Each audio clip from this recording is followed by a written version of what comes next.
I cannot tell you what a relief and an encouragement it is that when I post these onto Facebook, I get a little thing in my on my page that says professional dashboard.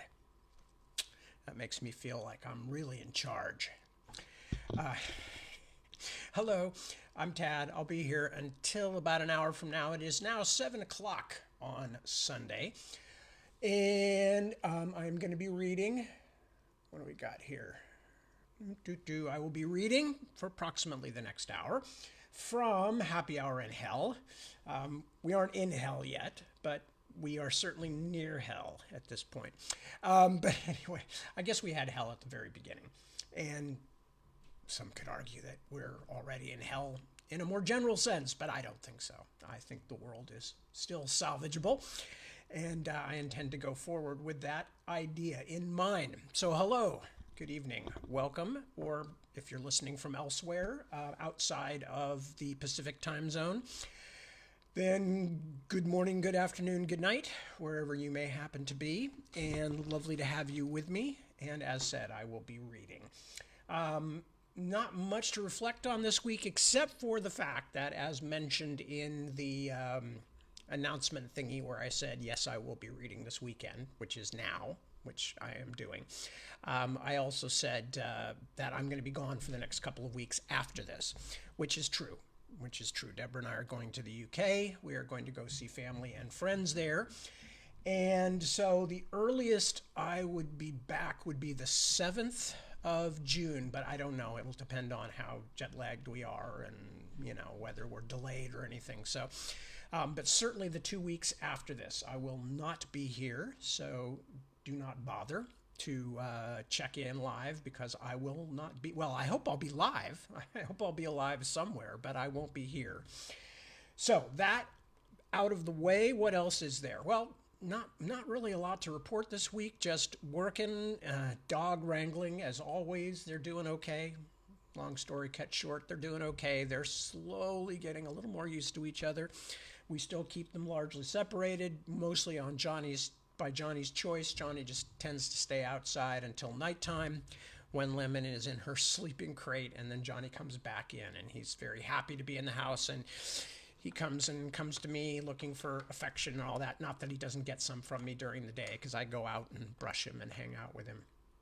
And but he comes in and he chews all of Lemon's chew toys that she's left unfinished and things like that. Not chew toys, but things like rawhide chews and stuff like that. And Johnny happily chows down on those. I think he especially likes it because she softens them up a bit first because she's got those incredible bulldog jaws.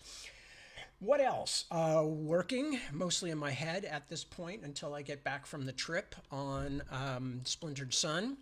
So mostly planning endgame stuff now in terms of what's going to resolve when and how and in what order and all that kind of stuff. And hope to get it finished over the summer when I get back before we have to go traveling again. As you may have guessed, I'm not a huge fan of traveling, and as I get older, I'm even less so. I really like going places and seeing the people and meeting the people, but I do not particularly like being away from home because I'm a bit of a homebody, but I'm also a bit of a control freak, and I worry about things, and I worry about the health and safety of the dogs and the cats here, and all our loved ones, and being very far away is always difficult for me for that reason. Not that a few things have gone wrong over the years, but nothing irreparable, I guess. But anyway, so that's going to come up and that's going to happen. So I'm kind of in my normal pre-travel fret stage of like, oh God, I got to write notes about this. And oh Lord, I have to make a detailed example or account of how this works and, blah, blah, blah. However, that's really about it. I don't have a whole lot to talk about on the domestic front. Deb is working on all of her Deb stuff. I'm working on my stuff. The dogs are working on their dog stuff. The cats, who may make an appearance later, are working on their cat stuff. Although they're still a little ticked off with me for having taken so much of the stuff out of the room and shoved it away or put it in the garage or cleaned it up or whatever. Wait till they see what I'm going to do with their cat trees. They're going to be really upset. So yeah, so that's basically it. Not a whole lot to report this week. Trying to get a hold of various friends before we go out of town and check in with them. And yeah, I think that's it. So before I go to reading, which I am honestly planning to do, let me just check in here and see here who has shown up. And no, that's not the one I want. This thing is so maddening. Okay, so okay. So first off, I see Ray Weatherford. Hello, Ray. Good to see you. Medardo Landon Maza Dueñas. El señor. Hola, señor. Es un placer verte. Y yo doy muchos. I've forgotten the word. Anyway, I send my greetings. Mis felicitaciones. How's that? Yo doy felicitaciones. Christy, hello. Good evening to you. And Isaac, yo, hello, live from a rainy valley. Thank you for the kind words. Angie, hello, hello. Ready to get feisty. All right, feisty is good. Barban, good evening to you. Pleasure. Tracy, hello. Happy Sunday to you too. Kelly, good evening. Good evening. Mark, hello from a less tornado-ish day. Oh my God. I didn't even know. I didn't even know if you were anywhere near where all that's going on. I hope everything's okay.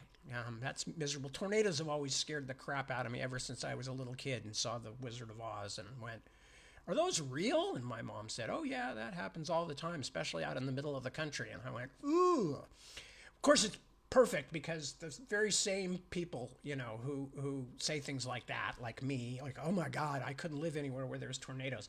I live where there are earthquakes, My wife used to live where there were, IRA bombings. So, you kind of take your chances, you pick your poison. I don't recommend any of those things.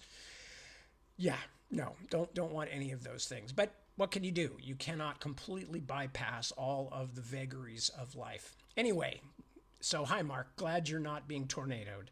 Susan, hello, Susan Shamblin. Greetings, greetings. Claudia, hello. Good to see you. Angie says, hello, Jason. Yeah. Ruby, hello, Ruby. That's Ruby, my semi-relative. Hello, Ruby. Good to see you. Mark, I didn't even think about that. Mark says, this is Mark Craigbaum. Mark says, nice bit of lemon branding. And I didn't even realize that. Of course, yes, I am wearing a lemon branded shirt as if I had thought about advertising my dog for sale.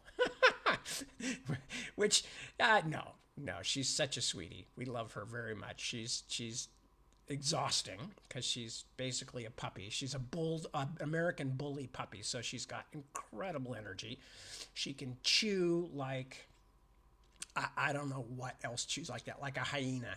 Just got those amazing jaw muscles that I guess are meant to grab hold of something and hang on, because that's what bulldogs were usually used for, was in hunting, they'd grab and hold on. I believe. I might be passing an apocryphal thing there, but I believe that's true. Anyway, so no, I would not ever get rid of Lemon. She's already our family. She's family. Johnny's not that thrilled about it, but he's doing okay too. Becca, hello, good to see you. Emily, hello, and thank you for the wishes. I hope they are safe travels too. But anyway, good to see you. Welcome aboard. Tim, hello, that's Tim Speckens. Good to have you. Isaac says, the Williamses are amazing. We'll miss you and your big dog loving hearts. Well, technically we're the Beale Williamses or the Williams Beals, but the Beale Williamses, because Deb always held on to her maiden name, and no surprise there because she was already a very well-known publisher when we got married, and she had a professional career. And she told me at one point, she said, I'd really like to change my name, but it just doesn't seem right. And I was like, why would you change your name? I mean, I'm not changing my name. Why would you change your name? Which I realized makes me the complete opposite of a trad husband, and I am a complete failure that way. But it just never occurred to me. During my first lamented marriage, we hyphenated my wife's last name, and that proved to be way more trouble than it was worth. So if Deb had wanted to take my last name, or if I had wanted to take her last name, we would have, and that would have been fine too. But as it was, it seemed to make a lot more sense just to leave things as they were. So I was kind of amused that Deb thought she had to explain it somehow. I guess she hadn't yet because this was early in our relationship, because we got married about 2 years after we started living together.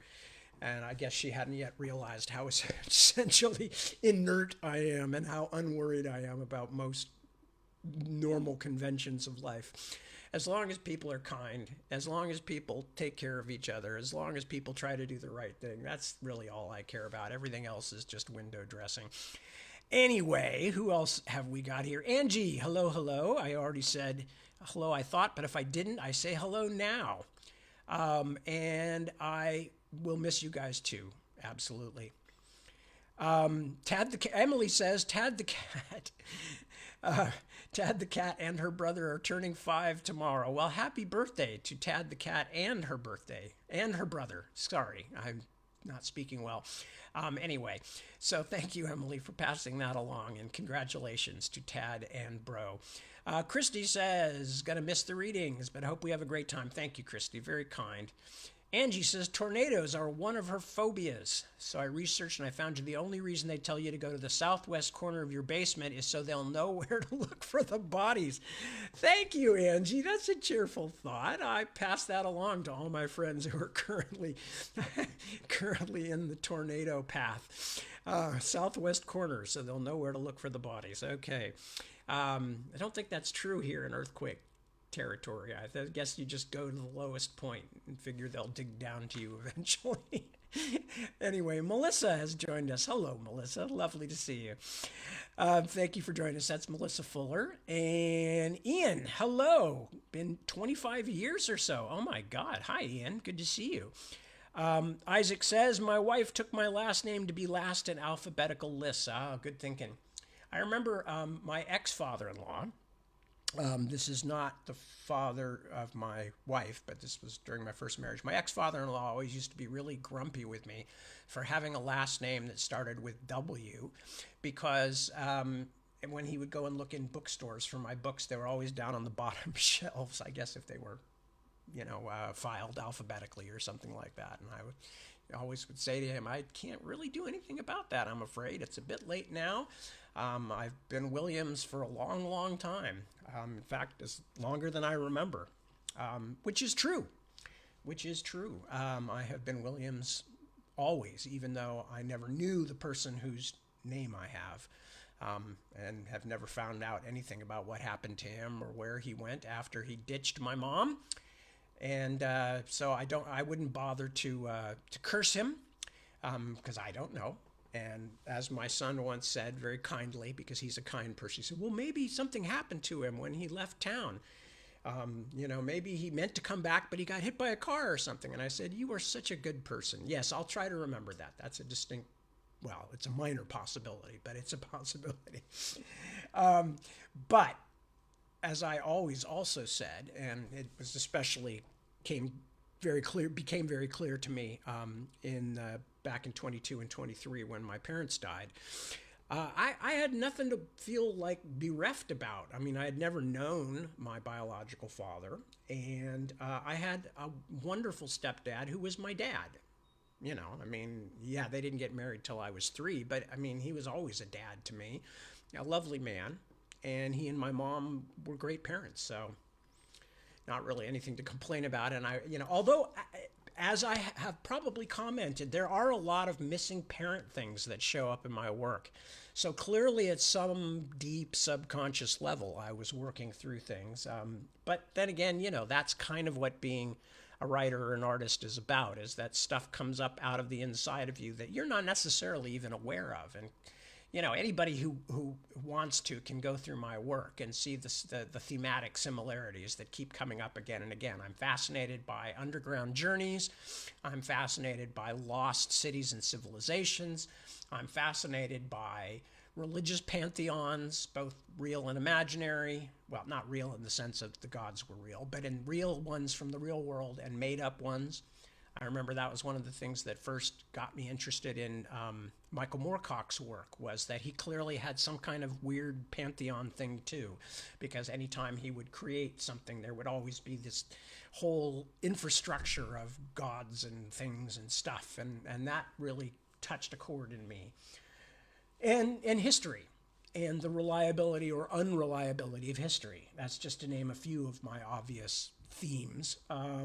And some of them I didn't realize for years, and that's one of the benefits of doing something like writing for a long period of time, is that you begin to see your patterns after a while in a way that you probably wouldn't otherwise, because there's so much a part of you. But when you're repeatedly going into your imagination trying to put things together and certain themes keep coming back up again, then at a certain point you have to say, okay, this is something that's, even if it's subconscious, it's significant to my subconscious. Anyway, anybody else at any time readers of mine obviously, wants to pitch in with a few more themes of mine that I might not have noticed, please feel free. I can name another one, obviously. There are mirrors. I'm fascinated by mirrors and always have been, both as the things that they actually are and the things that they represent and why they show up in folklore so often. Folklore is another favorite of mine. Twins. A lot of twins in my work. Now, this, despite the fact that I am not a twin, the only twins in our family, my brother and his wife, have twins. Thank goodness. They're both with us. They're lovely young people. And so that's a couple of others that just off the top of my head. But if anybody else wants to pitch in some others, I'd be amused and entertained, because, as I said, sometimes we do not recognize our own leitmotifs, to use a musical term, our own themes, our own stuff, our own obsessions, whatever you want to call it. In fact, I could name more, but I'm not going to do it right now. So I'll let some of you, if you have any ideas, want to pass it along. One of the people in my life once said to me that my monsters mostly are based on my dislike of seafood. And there's certainly something there, too. Excuse me. Certainly a lot of the horrible creatures that I come up with do seem to be vaguely related to things that make me uncomfortable, and certainly make me uncomfortable with the concept of eating. I have a very narrow thing that I like. I sometimes joke about it and say anything with more than 4 legs and less than 2 legs is right off of my dinner menu. And so there's, over the years with the kilpa and the gants and all these other kinds of creatures and tons of others, definitely there's a dislike of seafood and the horrors of seafood that creeps up. And I'm not proud of this, by the way. Deb said to me the other night, we got a text from our daughter, and she said, "Guess what? I like fish." I guess she went someplace and had fish, and Deb laughed and said, "Well, what do you think about that?" And I said, "I consider that a victory. I never wanted anybody else to have my exact finicky, I don't eat this kind of thing." I used to drive me crazy. My mom would say, "Well, we can't have fish because Tad will be there." And I was like, if you want to have fish, have fish. I won't eat the fish, but I've got nothing against anybody else having it. It doesn't make me sick or anything. It doesn't scare me. It's just I don't like to eat it. That happened when I was like 6 or 7 years old. I just went through a change. I used to eat seafood and fish. And then something chemical happened, or epigenetic, or I don't know, something. And all of a sudden, I could not stand the taste of anything seafoodish anymore. Same thing happened to me with eggs. Raw, not raw, but eggs by themselves, scrambled or fried or whatever. Something just went. I had no choice over it. I didn't sit there going like, "Ooh, I conceptually hate eggs and fish." It was just like something clicked or turned off in my brain, or turned on, or whatever. Anyway, what a useless busload of information about me and my eating habits. I don't know why I just dropped all of that on you. But anyway, so when we got the thing from our daughter saying, I think I like fish, or I like fish, then I was happy. I'm happy. I don't want to prevent my people in my life, especially our kids, from participating in the world as fully as they can and enjoying things I don't enjoy. that would be silly. I mean, that would be worse than silly. That would be just cruel and bizarre. Because I don't like it, you can't like it. Ugh. Anyway, so let me see. What else have we got here? Somebody says, there's a good one. Unclaimed heritage is one that somebody has put forward as a tad, a tad, whatchamacallit, a tad theme, a tadism. Mark, I believe it's now scrolled off the screen, but I believe Mark Craigbaum was the one who said masks as a suggestion, which is actually absolutely another one. And anybody who's seen my Facebook page knows that, because I do a new face for the profile picture every day and have for 15, 16 years now. Very often masks are one of the things I resort to because they fascinate me. I think, masks are amazing and fascinating in a number of ways. So yes, absolutely. Masks and unclaimed heritage. Okay, I really need to start reading now because I have wasted so much time chatting. And so what happened last night, I guess, is that Bobby has been contacted by his archangel, Temuel, and Temuel has a plan to help Bobby get into hell, which of course is very disconcerting to Bobby because he first off didn't think anybody knew about it. And second of all is like, wait a minute, how can my boss in this very tightly controlled heavenly hierarchy, how can my boss be saying he's okay with me going to hell? He doesn't know if Temuel knows about Kaz or anything like that, but all Temuel has said he wants him to do is to give a message to somebody. At the same time, Temuel saved Bobby from another attack by Smiler, the undead, I guess he's undead twice, the undead twice serial killer, and Temuel saved him from that. And that's basically where we are. So Bobby is going to go and meet Temuel. So chapter 12, An Angel in My Ear. When I got up, it was past noon, and I could hardly believe any of the previous night had happened. I mean, it just seemed too much like a dream. My boss, the archangel, telling me he was going to help me get into hell to save my demon girlfriend. But your pal Bobby Dollar never lets facts or good sense stand in the way of a suicidally foolish course of action. So, after I'd caffeinated my body to a functional level, I started thinking through the arrangements I'd have to make if I was actually going to do this thing. I was on indefinite leave from work and didn't need to let heaven know where I'd be, so that bit was all right. Besides, I was going to trust Temuel to run that interference for me if necessary, since he knew a lot more about heaven than I did. I didn't want the folks at the compasses asking too many questions, though, so I called both Monica and young Clarence to tell them I was going out of town. I hinted I wanted to get lost for a while, just think things through, and that I'd get in touch when I got back. While I was on the phone with them, I had a look through the latest stuff Fatback had sent me, but it was mostly a rehash of what I already knew. The original murders in the 70s, and then Smiler's greatest hits tour when he came back, and we finally, as I'd thought, finished him. There was nothing about him more recent than a year or so old, and the only new information consisted of a few rumors about his first return, culled from various spooky internet backwaters. None of it advanced my knowledge one damn bit about why he was now trying to perforate me or why he wouldn't stay dead.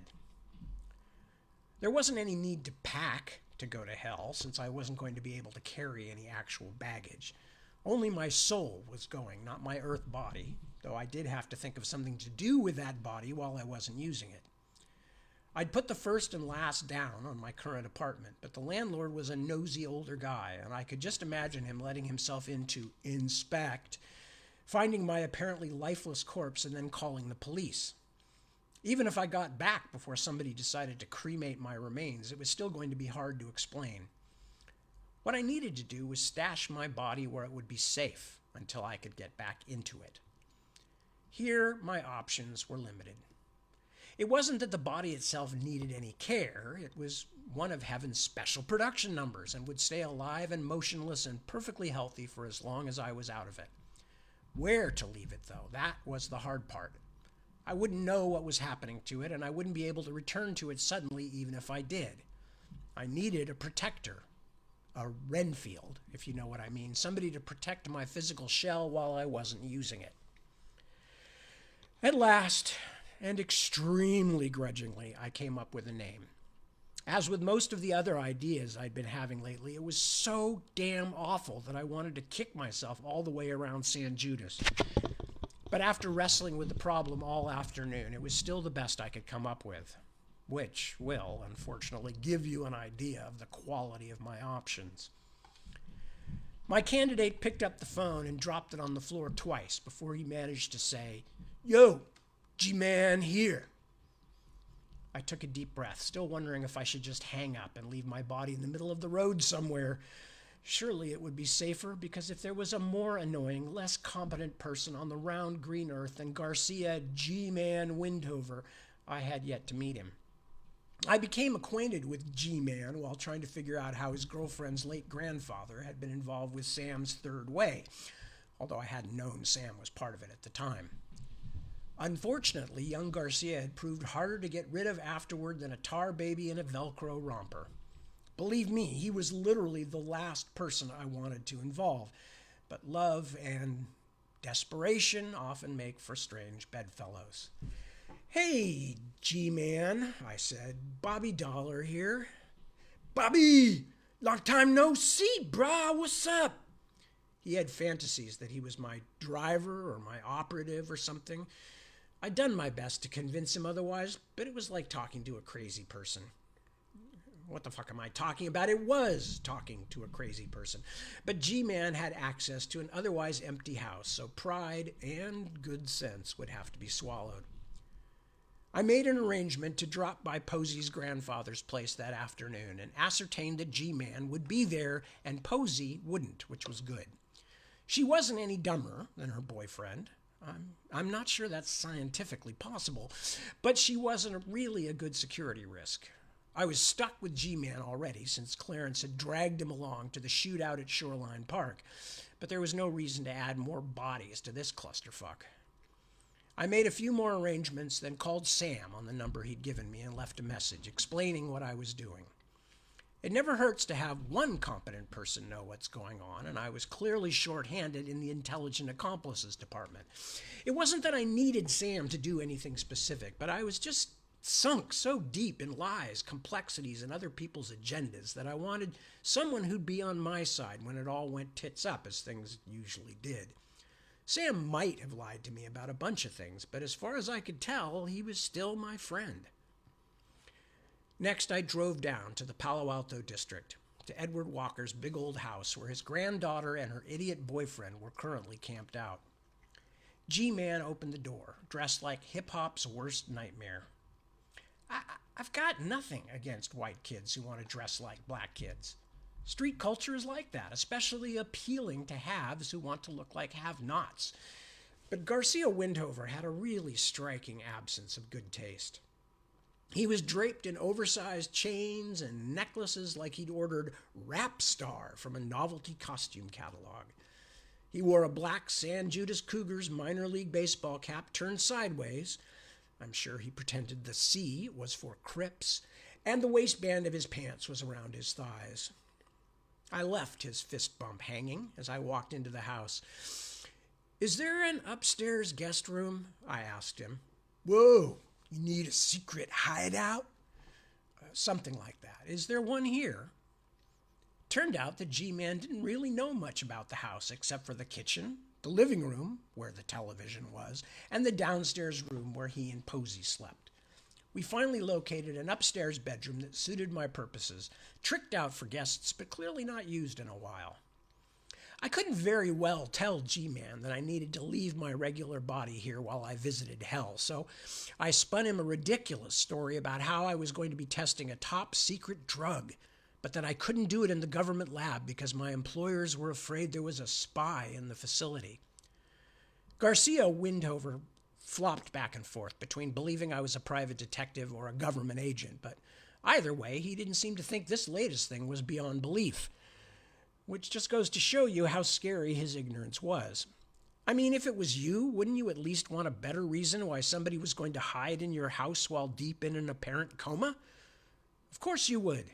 And that's why you will never be the G-Man. His only concern seemed to be that his girlfriend might come in and find me there. I mean, Posey's cool, man. You know she's cool.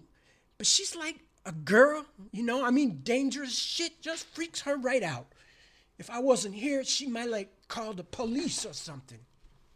Which I had to admit was a genuine concern. Don't worry, G-Man, I said, soothing him with his self-selected nickname. I can be under the bed. We'll just drape a sheet over me to keep off the dust and the spiders, and I'll be good to go. Whoa, you just gonna lie under the bed up here for a couple of weeks? Spooky. But that seemed to have addressed his major concern. I'll make sure nobody bothers you, Bobby, man. Just make sure that nobody includes you, I said. Remember, this is a heavy-duty government medical experiment. If you mess with my body or tell anyone I'm here, you're risking my life and yours, as well as the safety of the free world. Sorry, I just couldn't help fucking with him. You'd probably have done it too. G-Man's eyes lit up. Dude, he said, saluting so hard he knocked off his sideways baseball cap. The Museum of Industry is a big old place in the Belmont neighborhood, west of the Camino Real in North Jude. It used to be the Fagan Mansion back in the days when Belmont was on the rural outskirts of San Judas, and people like the Fagans made so much money that they could barely spend it fast enough to keep from drowning in it. A later generation realized the mansion was worth more as a taxable donation, I guess, and gave it to the city. The museum was made up of what had been the main house, a sprawling 3-story structure, probably easy to get lost in even when it was a house, and 2 wings that had been built later. The 3 parts of the museum were divided into different historical aspects of San Judas in California. One wing focused on the original native inhabitants and the earliest European explorers. The main house on the 19th and 20th centuries when San Judas took off and grew large. Then the modern Silicon Valley era in the other wing. It was a popular game among local wags to come up with names for the 3 sections in their eras. Ships, Shops, and Chips was a popular one, and of course the less politically correct Injuns, Engines, and Multi-User Dungeons. The last is a computer game thing, I think, but if you want to know for sure, you'll have to ask someone who's never had sex. The fountain in front had actually been salvaged from a derelict early 20th century office building that had stood on another part of the property. When they tore the office building down, some local artist had rescued the maze of copper piping from the fire sprinkler system, then rebuilt part of it in the open space in front of the museum. It was as if the walls of the office building were still there, but invisible. The pipes formed empty geometric shapes and drizzled water from sprinkler heads on every level. It always reminded me of one of those Visible Man models where you can see the circulatory system through the clear plastic skin. I was looking up at the fountain when someone approached me from behind. I was a little nervous, what with my run-ins with Smiler lately, and I must have spun around quite quickly. The skinny young African-American kid raised his hands. Sorry, didn't mean to startle you. Just wanted to know if you could tell me the time. I looked at my watch. 10 o'clock on the dot. But when I looked back at him, he was smiling in a sort of odd way. Something wrong? It's me, Bobby. Temuel. I rolled my eyes. You don't get out of heaven much, do you? Why do you say that? You're having too much fun with disguises. He looked a little hurt. I'm being careful. You want me to be careful, don't you? You don't want everyone to know what we're doing, do you? Why is almost everybody I know so touchy? No, of course not. Good. He looked around. We seemed to be the only people in the vicinity. The mule reached up and made a zipper appear in the air. If I haven't explained recently, these are what we use to step outside, which means outside of time itself. That's where we do our job, at least the part where we defend the souls of recently dead customers from the spin doctoring of hell. He stepped into it, then beckoned for me to follow. Unlike most of what I encounter outside, because I'm usually at deathbeds or accident scenes, The view inside this zipper wasn't really any different than the view outside.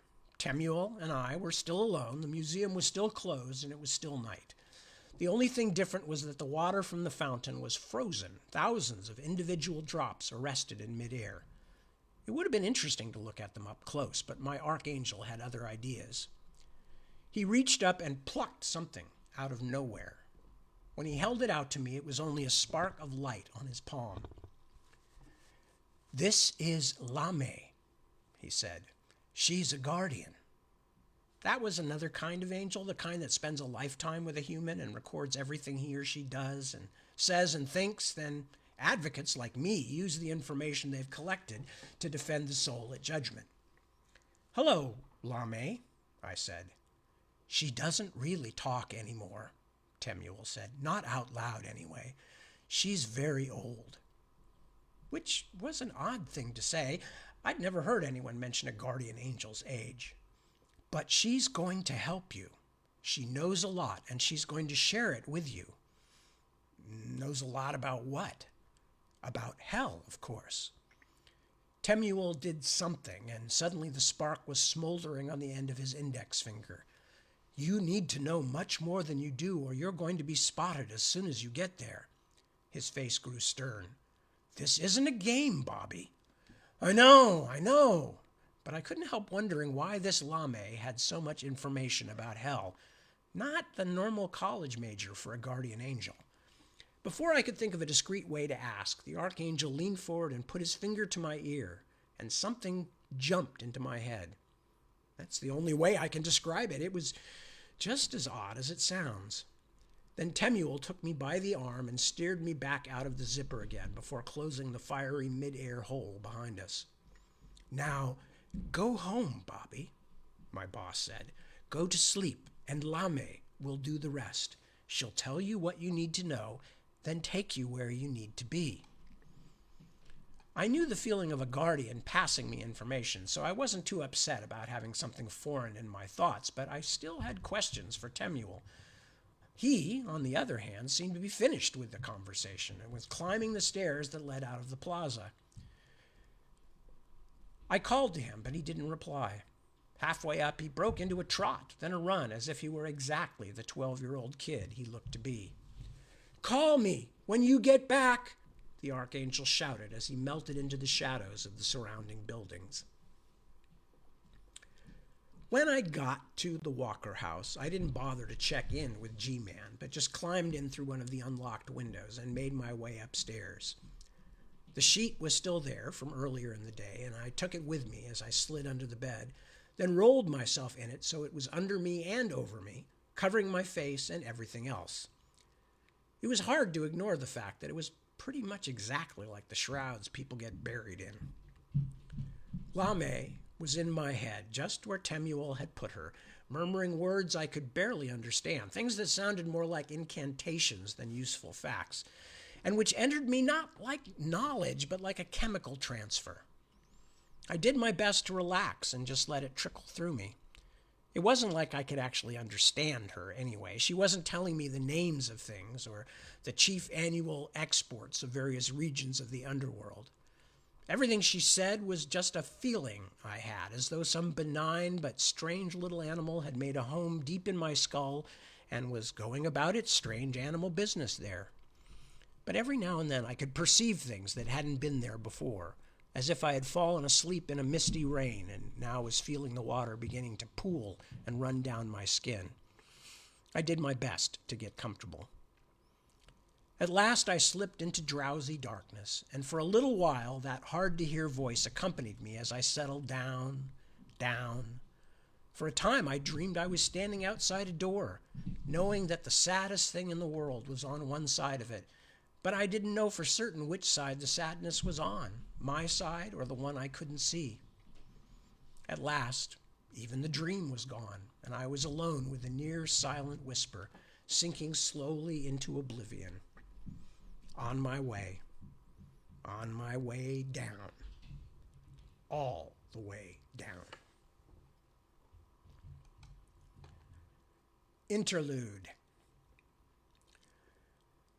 I was admiring a mole on her back. a smooth brown dot just below her shoulder blade, like a fairy mound in a snow-covered field. So, how did hell know to put that perfect mole right there on your perfect back to make me fall in love with you? She snorted. Right. Like hell bothered to plan for you, Dollar. There happens to be my own original mole, direct from the 15th century. I bent and bestowed a kiss on the icy skin, then moved up to where the first pale wisps of hair grew on her nape. I spent a little while kissing her neck and ears and savoring the smell of her. I'll never be able to describe it, not in its complex entirety, but I will never forget it, even if I somehow beat the odds and survive to become a very, very old angel, which would be a very long time. A little while later, her slender back stretched out before me like stone smoothed by ocean waves. Let me see where I would let me skip ahead over some of this stuff because it is some of the stuff that is not as comfortable for the YouTube algorithms. Of course, says Bobby. I wrapped my arms around her and pulled her close. I didn't really want to have more sex anyway, I said. I know people say they like it, but I think the whole fad is kind of overrated. I felt her quivering silently against me. Was she laughing? It hadn't been much of a joke. When she hadn't stopped a few moments later, I asked, Cass, are you crying? No, but I could feel the back of my arm getting damp. I leaned away and tried to turn her face toward me, but she wasn't having it. She wiped angrily at her eyes before she'd let me look at her. Just fuck off, Dollar. Don't say anything. What's wrong? Did I do something? No, you didn't. It's not always about you. Then what? She blinked, scowled. I'm just not... I don't do tenderness very well. She snuck a look at me before burying her head against my arms again. Arsehole, don't make me self-conscious or I'll go back and get my knife and I will cut off your winky. Ah, the romance of threatened castration. I just held her until she felt better. Then we kissed and whispered for a little before dozing again. The Countess of Cold Hands had many wounded places, many broken places. But what was astonishing to me is how much I cared about those hurts, how much I wanted to try to make things better for her. That was by far the scariest thing that had ever happened to me. Kaz was a high-ranking official in hell. She was my sworn deadly enemy. And she had issues. Any remotely sensible angel, even at that late stage of things, would have got up then and run out the door and never looked back. But, of course, I've never been that kind of angel. Chapter 13. Gob. So, one moment I'm lying under somebody's spare bed like a bargain basement King Tut. The next I'm in deep, deep darkness. And things got even stranger after that because the darkness was bumpy. I'm not talking texture here like undercooked oatmeal. I'm talking about the fact that I could feel myself going bump, bump, bump as I went down, as though I were being lowered by very clumsy hands. I was in some kind of closet or tiny room. No, I realized as the entire enclosure lurched around me, throwing me toward one of the walls. No, I was in an elevator. I was descending to hell in an elevator, ratcheting down on a squeaky cable toward the ultimate basement floor. I wondered if the other new arrivals got different conveyances. Hand baskets, for instance. I felt different, I realized, and it wasn't just the sudden absence of Lame, the guardian angel.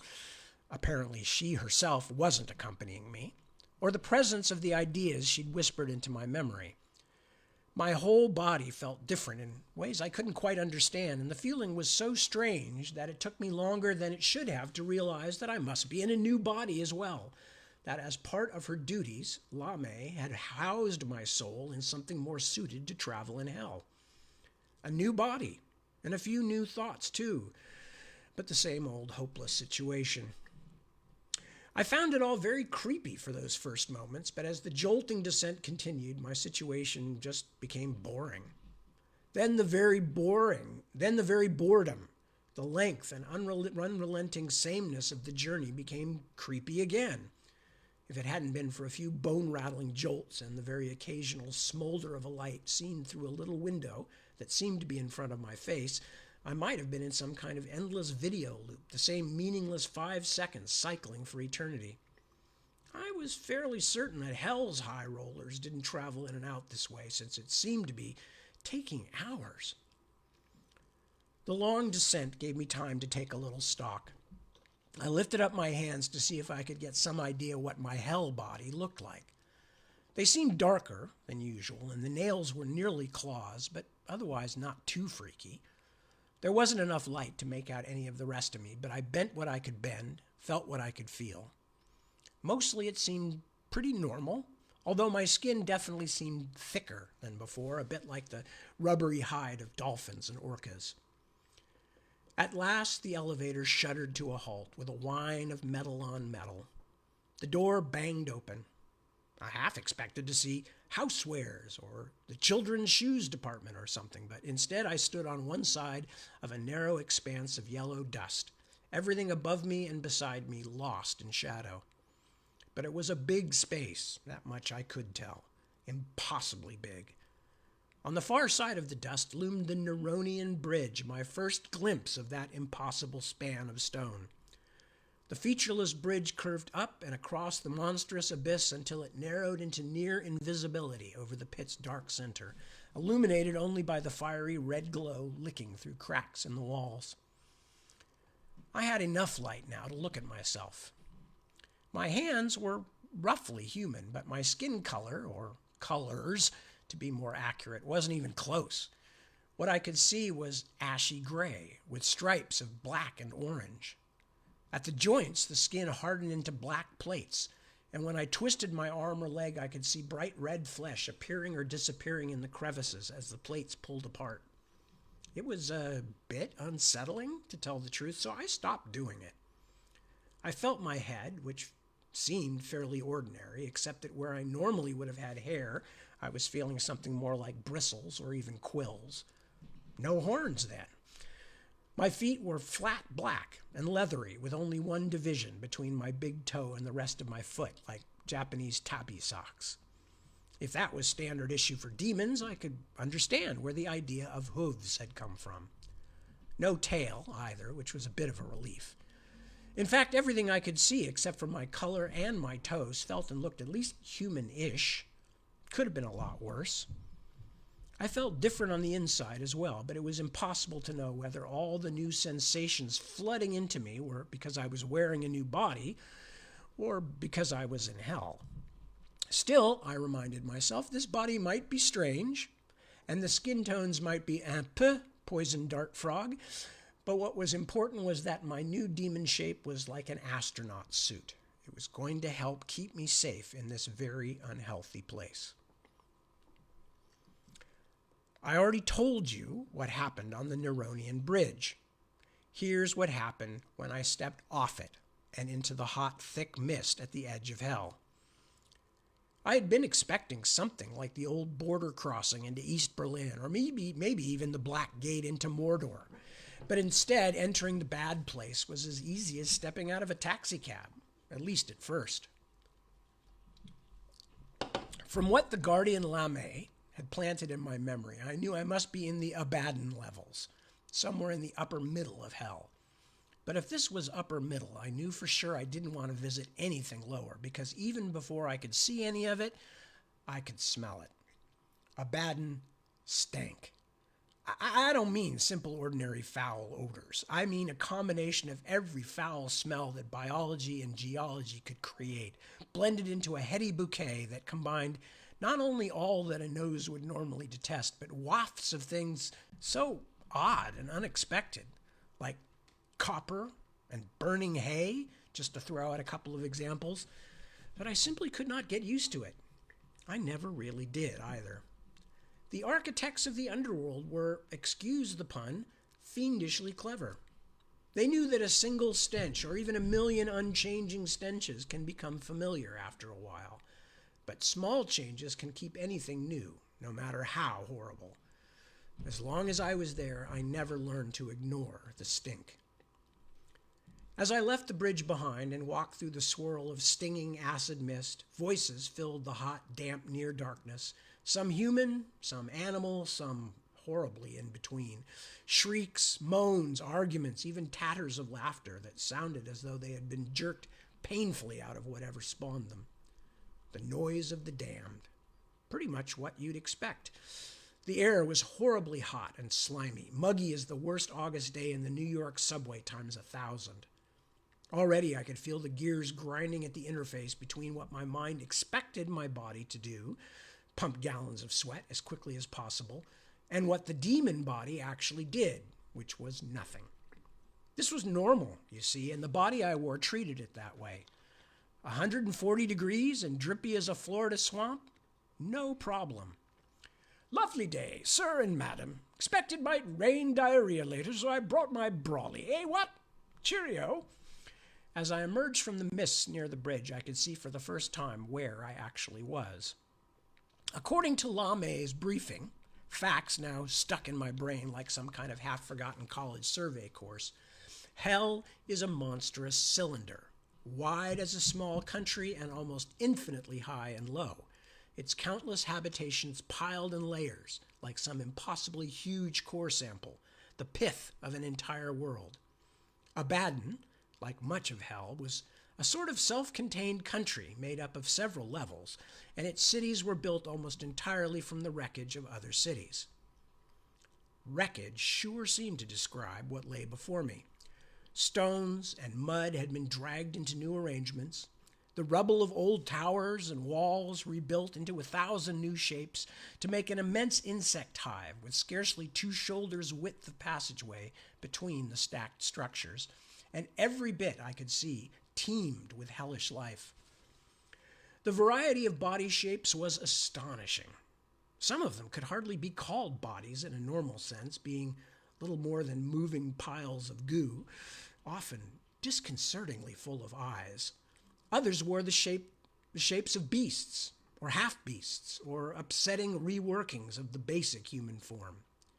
One of them, a short distance away from me, crawling up a muddy facade of linked and interconnected holes over flimsy ladders of wood and mud and twisted rawhide, looked like one of those giant Japanese crabs with incredibly long legs, except each of this creature's legs had a row of human hands growing down its length. The head, perched on top of the crab shell, was human too, and looked as if it was whistling a tune. But now I noticed something even stranger than that. Just a few yards behind me, in the mist, lay the near end of the Neronian Bridge, a path that led both in and out of hell. But nobody on the hell side seemed to realize the bridge was there. I watched people walk into the mist and go right past the end of the bridge as if it were invisible. Maybe it was for them. All those people stumbling around in misery, only yards from a way out that they couldn't see. Suddenly I felt sick. If I had not yet truly realized where I was and how bad it was going to be, I began to grasp it then. There was no sky, of course. The makers of hell hadn't needed to bow to physical reality any more than the folk who built heaven, and the very shape of the place was meant to be a constant reminder of confinement and punishment. Parts of Abaddon, however, did stretch very high above me, especially along the walls where crude materials were scaffolded upward many times the height of a man. But above it all was a great roof of jagged, pitted rock. We looked up at the bottom of the level above us, not at sky. Weird and new as all this was, I had very little time to drink it in because as soon as I stepped out of the mist, I was surrounded closely by noise and stink, bumped and jostled by some of the ugliest fuckers you've ever seen. Worms! A froggy-looking guy with no back legs waved a sheaf of blackened, muddy sticks in the air. Crispy! Like you like 'em? Gin! Swaller gin, just a spit. This from a guy who looked as though he'd been sawed apart by a very bad magician and put back together by the magician's amateur surgeon brother. His off-kilter eyes caught me staring. You there? You look like you need one. Guarantee you'll not have a clear thought again till last lamp. Only a spit. Last lamp. Lame's inserted memories stirred. There was no daylight or moonlight here, so first lamp was lit to signify morning, a second at midday, then one of those was put out, and they went back to single lamp until day's end. The fiery cracks in the walls, which provided the only brightness after day's end, were called afterlights. And a spit was an iron coin. The gin was almost certainly made from something really horrible. Sorry, I've just lost my place here. And a spit was an iron coin. The gin was also almost certainly made from something horrible and did not tempt me in the least. Hell is remarkably realistic compared to heaven, which I guess makes sense. Real nakedness, real food, real shit, real money, you name it. The fairy lights and muted pastels of the celestial city were looking better and better by comparison, and I'd only been in hell for a few heartbeats. The gin peddler shuffled nearer to me, offering me a cup that dangled on a piece of rawhide so long that the cup had been dragging in the dirt. I was feeling pretty thirsty, but even if that filthy thing had been the Holy Grail, I wouldn't have lifted it to my mouth. I could smell the ghastly odor of the gin past the thousands of other stinks of the place, and no oblivion was worth that. I really thought that then. I changed my mind later. In fact, by the time I'd been in hell a while, I was slurping down whatever I could get, just like back in the real world. If there's ever a place where a person needs a stiff drink occasionally, it's hell. Hell and parts of Oklahoma. But the guy with the booze was interrupted before he could finish his spiel, shoved rudely out of the way by something very large that loomed above me like an arriving bus. The newcomer was female in an Alice's Duchess sort of way. In short, she looked like a bitter manatee in a wig. "Git," she rumbled at the gin peddler. "This fine gentleman don't want your swill. He wants a little of the good times, eh? Eh? Am I right?" She leered as she bounced her breasts in her ragged bodice. They looked like plastic bags of pale gravy and blue spaghetti. "Nothing like what I'll give you for a spit, lordship. I'll clean your gullies and gutters, I will. Blow the ashes right out your chimney." She hiked up her skirt to show me what was under the dress. If a hairless horse had as many legs as a spider, with a cruel parody of female genitalia at the junction of each sagging, scarred pair of thighs, then no, you don't really need to know. It was all I could do not to vomit. "Oh, lovely," she said, reaching for my groin. I suddenly realized I was naked. I mean, really realized. I turned and dove into the crowd, for the moment not caring what other horrors I was rubbing against. "Asswipe!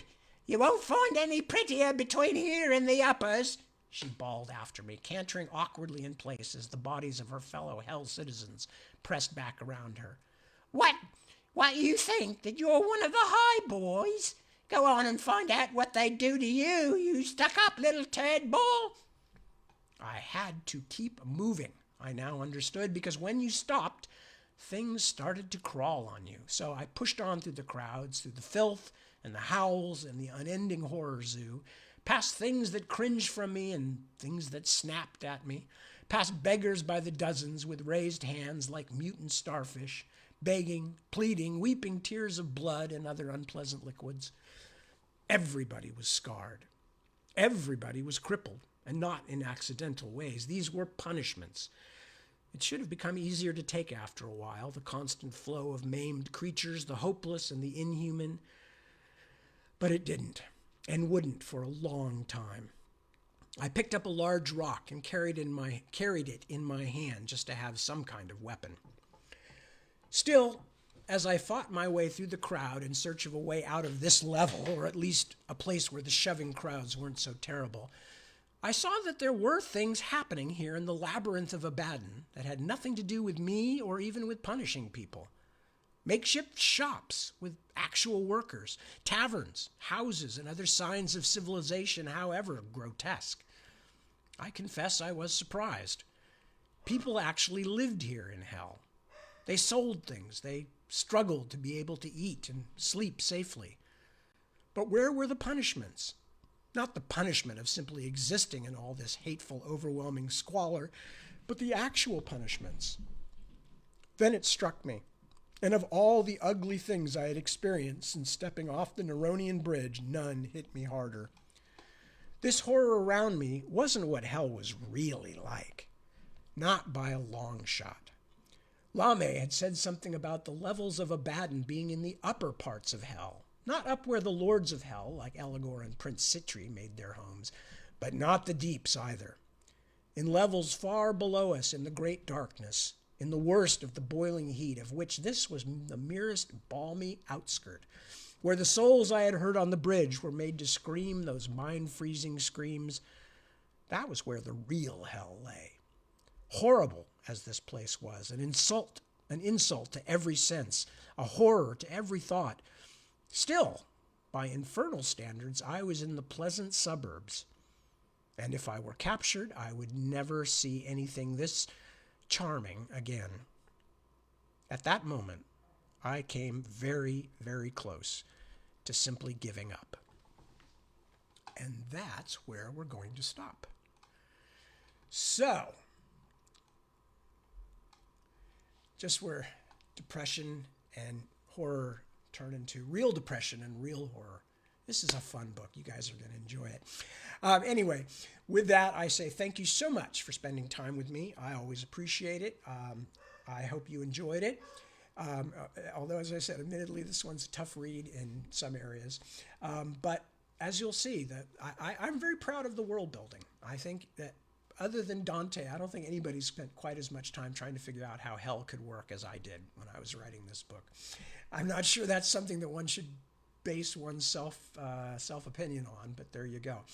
Anyway, so I am off. I will be back in, I hope, 2-3 weeks. And whatever the case, I hope until that time comes, you will all be well. Take good care of yourselves. Take good care of your family and loved ones. Take good care of your friends and the people around you to the best of your ability. Remember, some people might just need a kind word occasionally, a couple of bucks, life can be tough. But whatever the case, do your best, be your best, and be well. And I will see you soon. Peace, and take care. Bye for now.